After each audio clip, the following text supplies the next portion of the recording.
There's no better way to get your RTS fix than checking out the action in the GSL through Starcraft 2, and that is what we are here to bring you today. Hello and welcome. I'm your host, Jason Lee. And I'm Nick Tasteless Plott. The GSL, the Global Starcraft 2 League, we are here to bring you right now as we feature both matches from Code S as well as Code A. Code S being the top league that you can possibly play in when it comes to StarCraft 2. Code A is the feeder league into it, and we're going to be continuing on with our Code S action. In our previous episode, we brought you a marathon of a game from Group H. It featured Jinro along with his opponent in Snare, and talk about a marathon. Absolutely. It was unbelievable. One of the most epic Terran versus Terrans of all time. One where we got into a split map scenario, and there was just no way for the other player to take the opposing player out.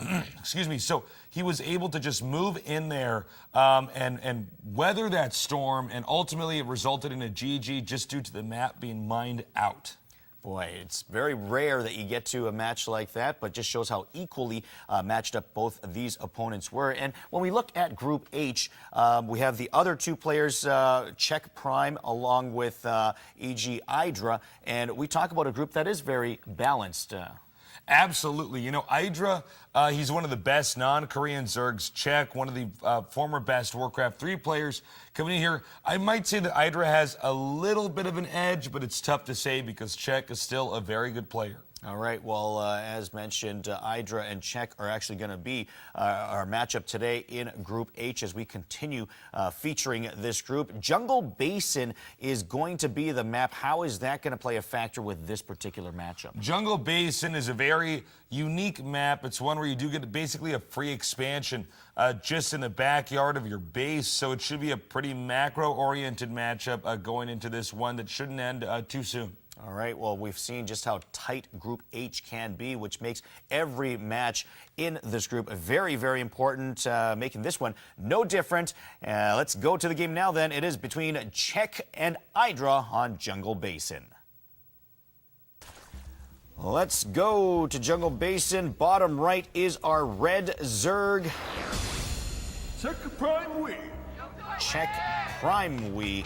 His idea, checkmate, being spoken by the fans in support of him. In the opposite location, upper left corner, is our blue Zerg. E.G. Idra. E.G. Idra is his ID, and all sorts of support from his fans as well. As you can see, Tick Grak Toe. Grak, of course, the misspelling of Greg's name, which Koreans have occasionally done on the server. People keeping that meme alive. Spawning pool first, extractor second goes Idra in the upper left. We're going to quickly fast forward here as we see Czech and his base, 3 drones on the gas, and now he's just pulled 2 of them off, so now switching over to 1 drone on the Vespian Geyser, looking like a similar, no, actually Idra is continuing with 3 drones on the Geyser. Looks like we have some Zerglings moving out now for Czech. Again, this is, of course, a balance of drones against any offensive unit. That's really what Zerg is all about. It doesn't change at all.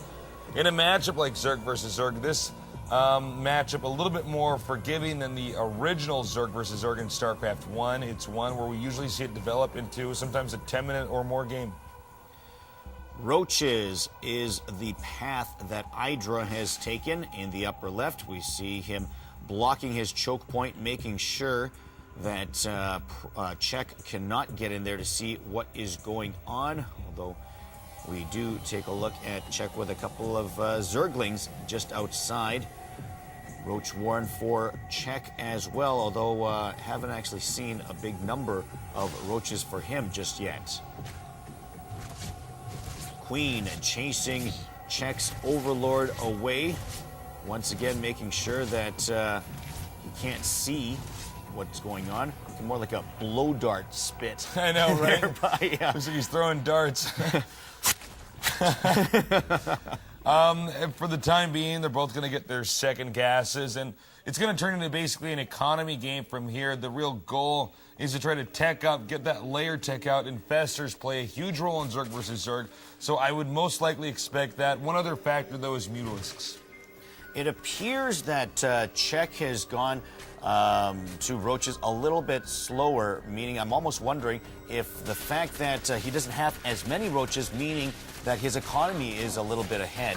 We'll find that out in a little moment, but right now it is Czech's base with a spine crawler in there as well, so he's preparing for some defenses while he's building up. We'll see if he's got a macro advantage or not. Should be pretty interesting for the time being. Again, nobody really having any center control of the map. As you can see here, the Zerglings now attacking the destructible rocks here. And the funny part about this is that the Roaches don't actually have the range to shoot over those rocks. So there's really not a whole lot that Idra can do about this position. It looks like these rocks will probably be destroyed, and that may put Idra in a positional disadvantage. Clearly, Idra is going to have to defend another location rather than just his main choke point entranceway. He's eventually going to have to defend this area as well for the time being with 2 Roaches, perhaps later with more than that. Looks like an explosion of overlords there for Czech. Heading outward, giving some more map vision to him.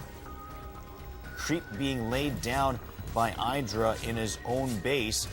I guess this would be the one time that maybe laying down too much creep might not be the path of choice for you as a Zerg player. Looks like this Overseer will be shot down. Idra not gaining too much intel as the Overseer is destroyed. The Overlord's now laying a bunch of creep. And I have to say, you know, this game is slowly starting to pick up. It looks like Czech's creep tumor pushing is a little bit better. Hydralisk Den on the way. Hydralisk's great in this matchup as long as you have Roaches in the front to absorb the damage. The Hydralisks will be in the back to deal. Expansion there for Czech. Idra with plenty of Roaches. Here comes some Mutalisks for Czech into Idra's base. Dealing some damage. Queen there to protect, and Hydras are there to eventually chase them away. So while Czech has gone to Mutalisks, Idra with Hydralisks, we'll see how this plays out. Keep in mind, traditionally in StarCraft 1, Mutalisks will almost always have the advantage against Hydralisks, but of course this is StarCraft 2. Yeah, Hydralisks are very strong. Oh, but hold that thought. We have Zerglings moving in here, now attacking the drones. He's got to defend these drones right away. Moving in with Roaches to chase those Zerglings away. Remember, right there was where that destructible rock was, in place to help guard for Idra's main. Meanwhile, doing some damage is Czech's pack of Mutalisks. Hydralisks come over to eventually chase them away once again, but they've got to stay on the move. And the move they are staying on right now, it looks like we have Idra now moving out. He's going to try to move into this location and attack this hatchery up here. Czech is going to have to defend this right away, and Zerglings might not be the answer to that. Plenty of Roaches there to easily wash this away. There are some Mutalisks there to defend, but certainly too many Roaches there. Hydralisks on the move right now for Idra, but being sandwiched by this pack of Roaches right now. As you can see, the Mutalisks are now being chased out. Roaches and Hydras now moving up, and it looks like Idra is going to be in a very, very difficult situation here. Idra still needs to get an additional expansion up for himself, but Czech, I'm not sure if he has the right unit composition. Lots of Roaches right now for Czech. They are on the move. Are they going to engage? Idra wants to. Czech does not. Czech is going to back off. He's going to lose at least one Roach there, maybe some more. There goes a third, second, a third.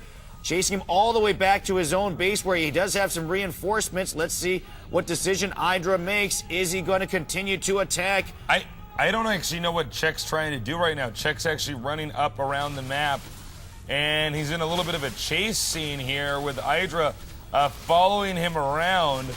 And he does deny the hatchery, but I don't know how much longer this can last. Czech is on the move. Look at this pack of Roaches. He wants nothing to do with Idra's pack, and he's just losing more and more roaches by doing so. I don't actually know what he's trying to do here. He's basically gone in a complete circle now. He needs to get back inside of his main. I hope he does not continue to run around like this. And apparently he is. You know, this is something I think that's like a Warcraft 3 issue where he's just training his army like he can continue to run around the map. And the truth of the matter is you can't do that. As you can see here, Idra now just runs into the main. And I think this should be GG. Looking like it as we take a look at Czech's composition. He tries to get the surround, but Idra moving off to the side to get a different flank. And who's going to win this battle? It is going to be very close. Idra looks like he's got more roaches still. And indeed, here come his reinforcements. That is going to be it. GG, Idra, your winner.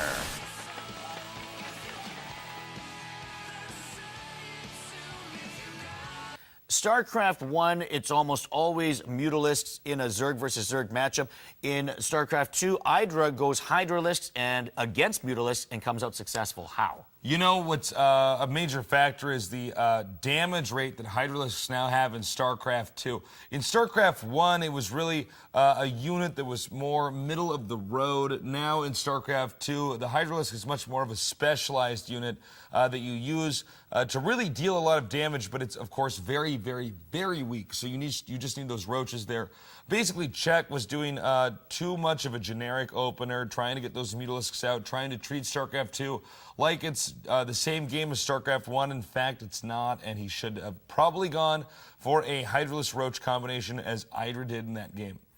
Speaking of, it's not StarCraft 1, it's also not Warcraft 3. Yeah. As we saw these roaches basically moving around much like a hero would have in Warcraft 3. What's the problem with what he was doing? Well, StarCraft 1 and 2 are games about position and expansions. And Warcraft 3 is a game that's much more about levels, which you don't even have in StarCraft 2, and experience, which you don't have in StarCraft 2, and micro. And what he was doing was he was continuing to keep his army active around the map, running around, doing damage to certain structures, in this case, expansion hatcheries, and staying on the move. The problem is that Idra's just following him around, dealing damage to the units as they move around, and ultimately there's just no way that you're going to win in that situation. You should be turtling and defending. Well, it was a solid victory for Idra, who picks up another win in Group H. We are going to move on to another game as we continue on in Code A, is the group we're going to go back to. Remember, Code A is the feeder group into Code S, and we're going to feature an interesting game here between Banbans Zenith as well as IMJunwi. Let's go to that game now. This is Code A, the feeder group into Code S, and we are going to take a look at IMJunwi. IMJunwi is our red Zerg, starting off in the upper right corner. And we take a look at some of his fans.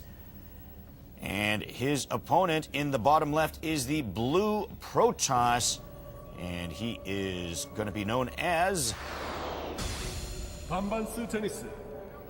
Banbans Zenith is the Protoss force. Lots of fans here to check out this matchup of Zerg and Protoss. Here is the probe of Banbans Zenith, taking a look at the start of what IMJunwi is going to start doing. Not really any information there, anything major anyways, except for the fact that he knows that a spawning pool has not been started yet. Looks like we have the standard Protoss opening here on this map. The pylon at the ramp with the gateway being used to wall in. This is, of course, because if you don't put a gateway and a cybernetics core at the entrance to your base, Zerglings are just going to come in and destroy you. It seemed like a very early timing for this probe to go out there for Banbans Zenith. My next question was going to be, it almost seems like he was trying to deny IMJunwi an expansion. That's right. Basically, in this matchup, you always scout after pylon. In most other matchups, you tend to scout after gateway. And that's because you really need to identify what the Zerg is doing very early on. If you don't know, or if there's some ambiguity about that, there's a high chance that the Zerg can throw you off kilter and destroy you with some kind of early rush. Banbans Zenith gets a peek at the spawning pool. He realizes that the extractor is up. Now IMJunwi is ready to expand. Has not done so just yet. Let's see if there's a problem with that. There he goes. As he finally picks up his 300 minerals. Cybernetics core complete. And the first zealot out there for Banban. We see a few Zerglings moving around the map. They're looking for any proxy void rays. In this case, there are no proxy void rays. In fact, it looks like Banbans is going for a very standard opener, getting the Stalkers and the Zealot out as soon as possible. He wants to get a quick expansion up and play a very ordinary game. Looks like he's going to lose this Overlord. Also going to have a pylon on the low ground there for Banban. Overlord is taken out by the Stalker, and IMJunwi is going to be forced to, of course, build another one and waste another 100 minerals on it. Zelnaga Watchtower being watched closely by IMJunwi. Zerglings on the map for IMJunwi, and fairly passive in this game so far by both players. Forge is just about complete now for IMJunwi, and he looks to expand. There's the second gateway, just 2 gateways for Zenith, or Banbans Zenith at this point. You know, Banbans needs to pick it up here. He needs to get this expansion up a little bit quicker. Any matchup where you are, after about the 3-minute marker, that you are making cannons before the Nexus, it's not a good build, because you should always have that expansion up as soon as possible. The only excuse is if you go Forge first. After that, I mean, to get 2 gateways, then a cannon, then an Nexus, it's just not going to be a very good econ game. Zerglings trying to prevent this Nexus from getting up. That was actually a bit surprising. I didn't realize that he was actually going to have that Nexus up and running with such ease. And actually, well, excuse me, I meant the Zerglings destroying that Nexus with such ease. Now we have the Protoss moving out. You can see Banbans realizes that he has to be out on the map, doing some damage, applying some pressure to the Zerg, because he's slowly but surely getting behind. Yeah, he's been playing very passive so far, and now taking a little bit of the offensive here. Stalker moving forward, trying to draw these Zerglings in. And is he going to get into the main? Thinking about it, kind of caught in no man's land here, actually, in between. He does set up a nice force field, preventing some extra units from getting down the rampway. And right now, IMJunwi not with a lot of defenses in his expansion here. He is totally bungling this game where he had a lead. Why would you run up a ramp when you see sentries? Obviously, it's the easiest solution for a Protoss to do, to just force field the ramp. And now I don't know if he can actually hold this position. I think Banbans suddenly realizes he's been given a very easy advantage, and there's just not a whole lot that Junwi can do. And this is such an embarrassing situation to see somebody throw away such an incredible advantage. What a disastrous situation right now for IMJunwi. He is going to lose that expansion. Oh my God. And this is looking like it's going to be GG. I can't imagine IMJunwi coming back from this. You know, I was saying just a moment ago, Banban just has not been aggressive enough.